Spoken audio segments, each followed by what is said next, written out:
Welcome back to another podcast from awesomeseminars.com. Syria's civil war has suddenly reignited with a dramatic new chapter.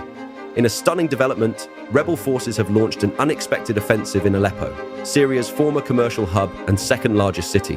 This surprising turn of events has caught many observers off guard and raised critical questions about the future of this complex conflict. Why have these rebels chosen this particular moment to strike? How does this new offensive connect to the wider regional tensions, particularly the ongoing situation between Israel and Hezbollah?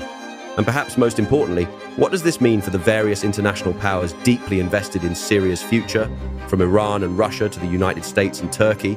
The timing of this rebel offensive is far from random. Syria's government forces have been significantly stretched thin, with many troops redeployed to support ongoing operations against drug trafficking along the Jordanian border. This created a vulnerable opening that the rebels were quick to exploit. Aleppo holds both symbolic and strategic value. Once Syria's economic powerhouse, its partial recapture would deliver a powerful psychological blow to Assad's regime. The city's proximity to Turkey also makes it an ideal location for maintaining supply lines and securing potential support from across the border. The broader regional context has also played a crucial role in this decision.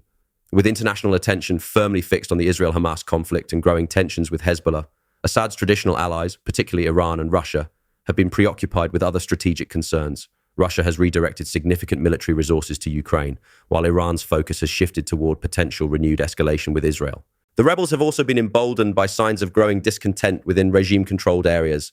Economic conditions have deteriorated sharply, with the Syrian pound reaching historic lows and basic necessities becoming increasingly scarce. This internal instability has created fertile ground for renewed opposition activity, with the rebels hoping to capitalize on public frustration with Assad's government. The offensive also appears timed to take advantage of recent shifts in regional dynamics. Several Arab states have begun normalizing relations with Assad's regime, a development that rebel groups likely see as threatening to their long-term interests.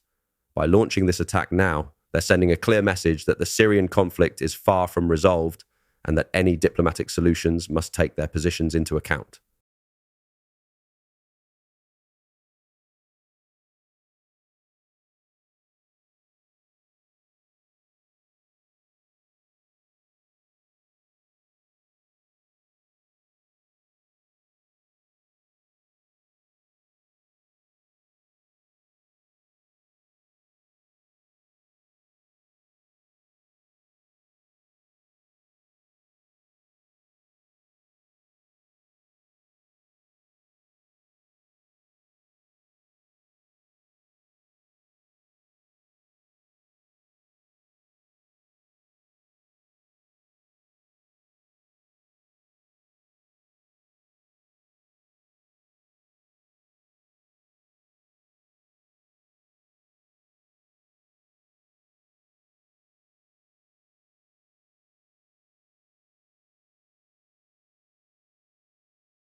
This delicate balance could also affect other regional actors who have previously maintained strategic ambiguity. Turkey, for instance, might find itself under increased pressure to take more decisive action, particularly given its historical interest in northern Syria and its complex relationships with both Israel and various Syrian factions. The rebel coalition leading this new offensive represents a diverse array of groups, united primarily by their opposition to Assad's regime, but differing significantly in their long-term visions for Syria. At the forefront is Hayat Tahrir al-Sham, formerly known as the Nusra Front, which has undergone significant transformation in recent years, moderating some of its positions in an attempt to gain international legitimacy while maintaining substantial military capabilities. Working alongside them are several groups from the Turkish-backed Syrian National Army, including remnants of the Free Syrian Army that played a prominent role in the early years of the civil war. These forces bring with them considerable experience in urban warfare and have maintained their fighting capabilities despite years of setbacks. Their numbers are estimated at several thousand combat-ready fighters, equipped with a mix of conventional weapons and tactical vehicles.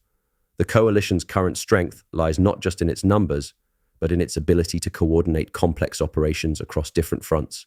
Years of warfare have honed their tactical expertise, particularly in guerrilla-style attacks and rapid mobilization.